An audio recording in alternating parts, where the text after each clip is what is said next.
Campus de Troubiran hier.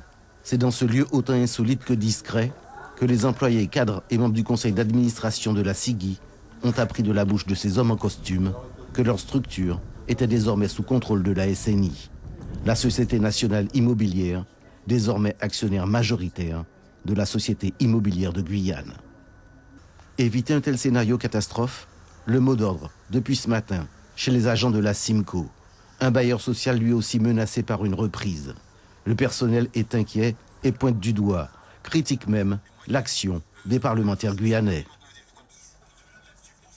Il y a eu des questions posées à l'Assemblée nationale par notre sénateur, M. Karam, et jusqu'à maintenant, ils n'ont pas eu les réponses aux questions qu'ils ont posées.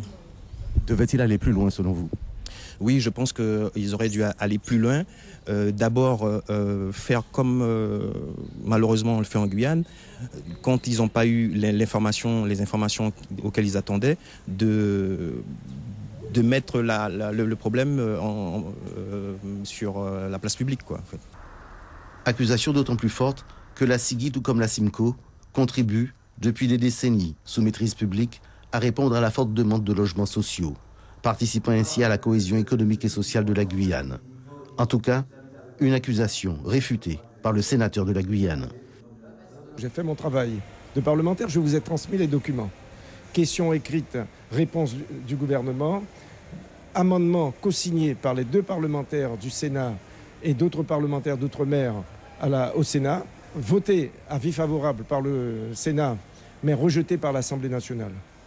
Moi, ce que je peux vous dire, c'est que je continuerai à me battre, je suis du côté du mouvement de grève à la Simco, parce que je considère qu'à chaque fois qu'en Guyane une structure marche, on la désintègre, on la démolit. Si aujourd'hui la SNI apparaît au grand jour, c'est parce que depuis 2010, les gouvernements successifs ont tenté de se désengager du logement social dans les DOM et en Guyane en particulier. Une société nationale cependant soupçonnée de n'être qu'une structure à capitaux privés.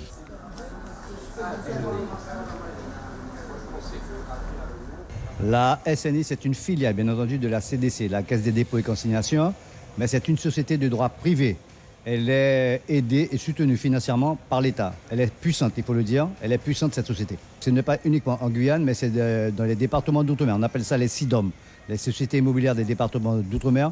Eux, ils ont mis le grappin là-dessus. Donc en Guyane, nous avons la CIGI et la Simco. La Simco précisément, un bailleur social en excellente santé financière. Près de 44 millions de capital social à l'heure actuelle.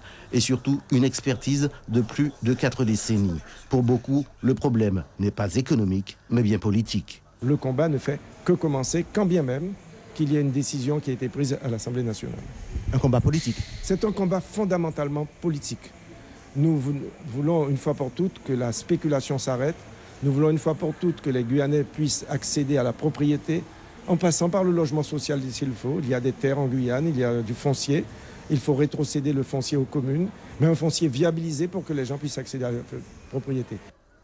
En attendant un éventuel débat parlementaire, personnel de la Simco et surtout locataires du bailleur social, aujourd'hui partagent une même inquiétude. Une crainte quant à la pérennisation des emplois et surtout s'agissant du montant des loyers. Ce que nous disons aux responsables, à la délégation de la SNI, ceux qui vont venir diriger la Simco et la CIGI, que la CLCV sera toujours aux côtés des salariés, des 2 bailleurs, mais également aux côtés des locataires, puisqu'il est prévu, à l'issue de cette étape, qu'il y aurait une augmentation au niveau des loyers. Donc nous disons aux locataires de se tenir prêts, puisque nous n'allons pas accepter cela.